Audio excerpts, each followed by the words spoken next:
Hey everybody, welcome to Season 6 of Sounds Like a Drum. Most of the drummers that I know have a way that they set up their snare side head, and that's what they do for everything. They're not much for exploration, but we are here to test out exactly what happens when we move through a few options on this drum.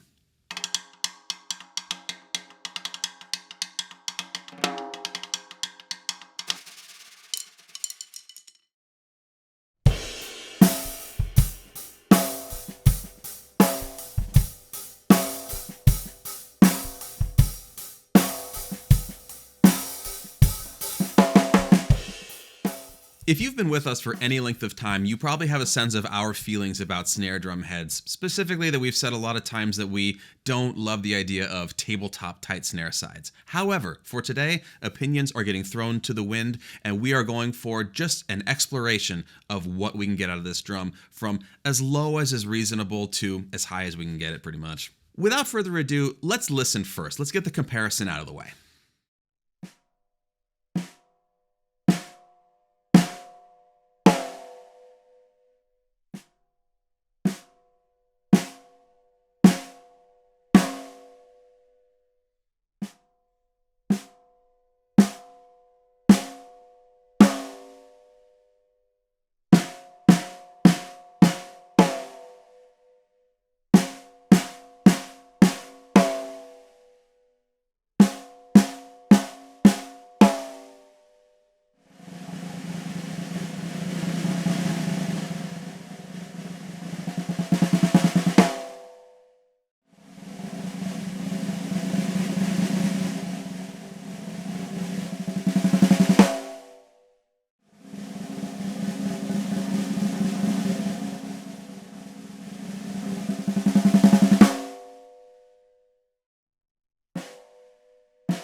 Okay, that's good, but now let's put it in the context of a groove.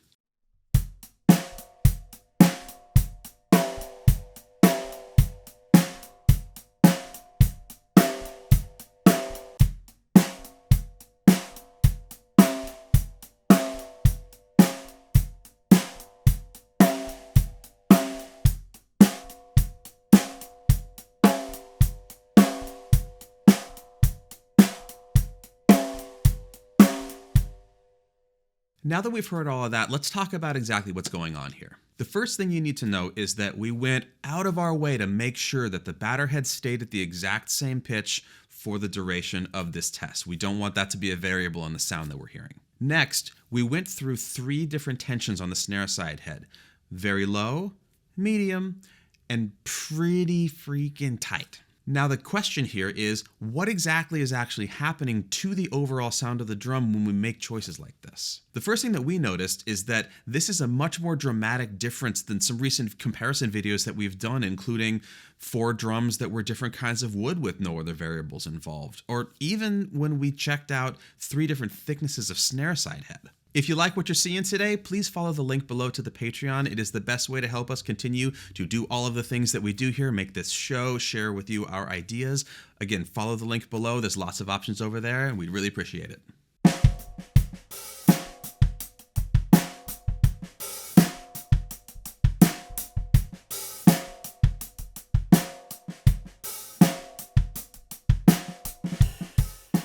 Now let's zoom in here and just listen to the close mic on the snare side of the drum head.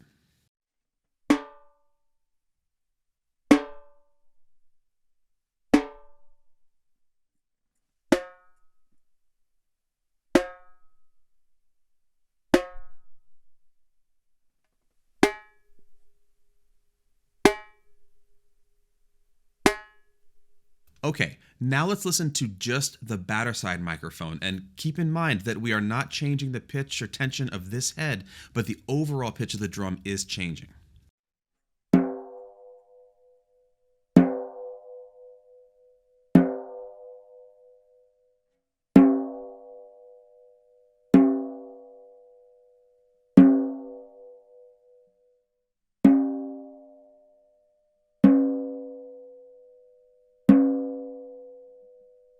We've done a couple of videos in the past that discuss the interaction of the two heads and the way that tuning one and then the other is not actually giving us an overall pitch that matches either of them. When you have two heads on the drum interacting, you end up with a third pitch. So even though we are only adjusting the snare side, the overall sound of the drum, its overall fundamental, is going up as we raise the tension of the snare side head.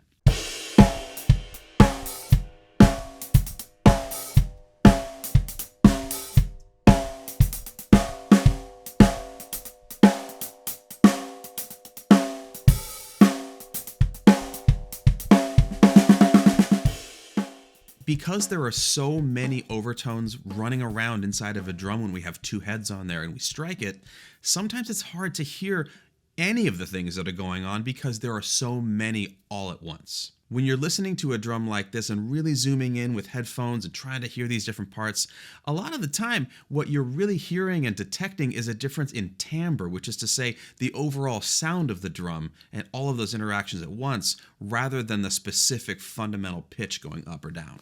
This is okay. This is part of being a musician and listening to your instruments, but this gives us an opportunity to actually zone in on these separate things and learn to tell them apart a little bit so that we can get better at understanding this stuff.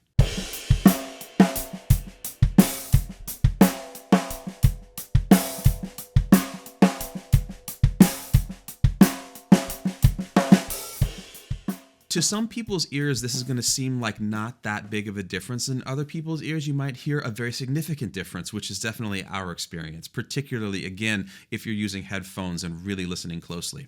One of the amazing things about this is that we are not actually changing any of the components on this drum or changing the drum out entirely either. When we think about what it takes to get a significantly different drum sound than the one that is sitting in front of us, oftentimes we think we need a different drum or maybe a drum made out of a different material.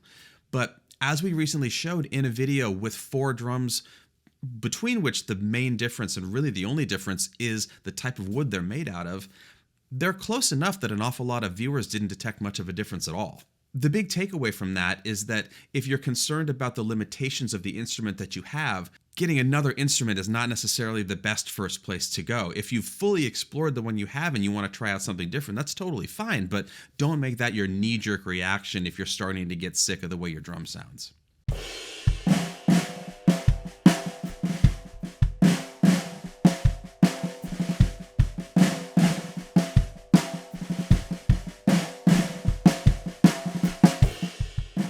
The proof is right in front of us here. We made a bigger change just by changing the tension of the snare side than by moving between drums made of completely different materials. It doesn't get any simpler than that.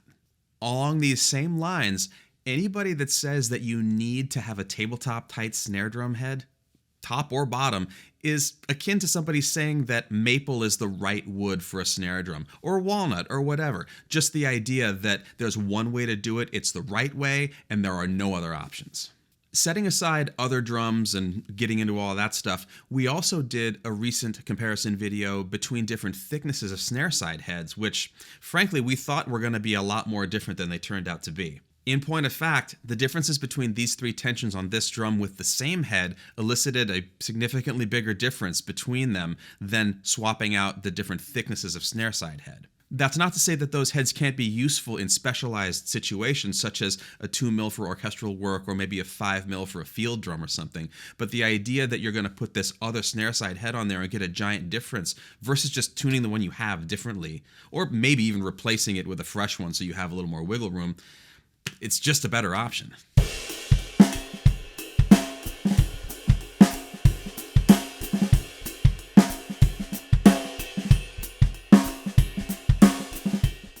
Now let's be real about this. When we sat down to do this experiment today, we didn't choose pitches ahead of time. We didn't aim for anything in particular. What we did is exactly the same thing we would do if we were working on making some music, which is following our ears and looking for a sound that made sense inside of the tension range that works for this drum. We wanted to see what low good was, medium good, and high good, but only changing the snare side head.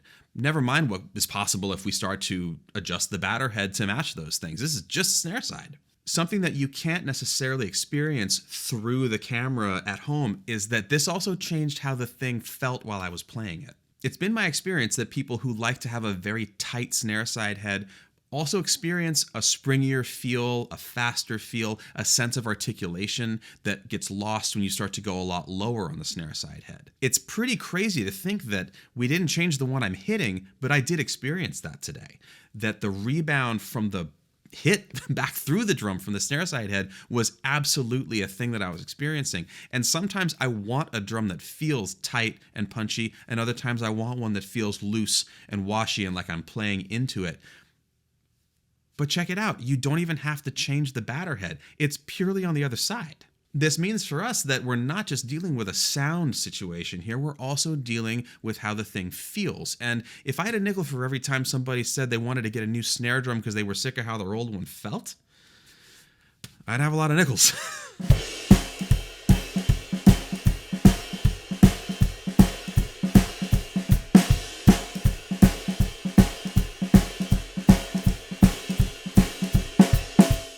If we've proven anything here today and also in a lot of our previous episodes, it's that every adjustment you make to your drum has a holistic effect on the whole thing. Everything is interacting all of the time. So consider the invisible things like the snare side head, the thing you're never looking at that gets the least amount of attention, and learn what it's doing to your drum before you go out and buy another one.